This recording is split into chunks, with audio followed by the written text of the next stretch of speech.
ద్విత్వక్షరాలు అంటే ఏంటిదంటే ఒక హల్లుకు అదే హల్లు ఒత్తుగా వస్తే దాన్ని ద్విత్వక్షరాలు అంటారు. ఏంటి ఒక హల్లుకు అదే హల్లు ఒత్తుగా వస్తే దాన్ని ద్విత్వక్షరాలు అంటారు. ఉదాహరణ చూద్దాం.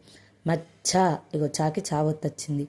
పచ్చిక, చాకి చావొత్తే వచ్చింది. అక్క, కాకి కావొత్తు. వక్క అంటే కాకి కావొత్తు అంటే ఒక హల్లుకు అదే హల్లు ఒత్తుగా వస్తే దాన్ని ద్విత్వాక్షరం అంటారు.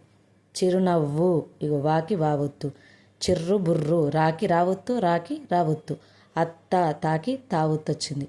నత్త, అన్న, నాకి నావొత్తు వచ్చింది. నాన్న, లెస్స, సాకి సావొత్తు అంటే ఒక హల్లుకు అదే హల్లు ఒత్తుగా వచ్చింది.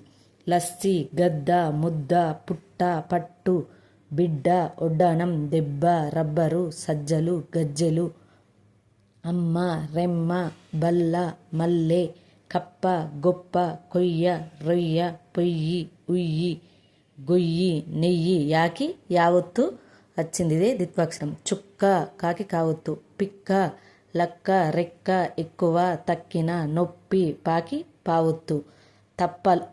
తిప్పలు, ఒప్పు, తెప్ప, గడ్డి, ఇగో డాకి డావొత్తు అనేది వచ్చింది. గొడ్డలి, గుడ్డు, జిడ్డు, చిచ్చుబుడ్డి, పొట్ట, టాకి టావొత్తు. తట్టు, చట్టము, బొట్టు, కొట్టు, నెట్టు, కర్ర, బుర్ర, తొర్ర, బుర్ర, ఉల్లి, లాకి లావొత్తు. బల్లి, అవ్వ, రవ్వ, గవ్వ. ఇవి ద్విత్వాక్షర పదాలకు ఉదాహరణ. అంటే ద్విత్వాక్షరాలు అంటే ఏంటిదంటే ఒక హల్లుకు అదే హల్లు ఒత్తుగా వస్తే దాన్ని ద్విత్వాక్షరాలు అంటారు.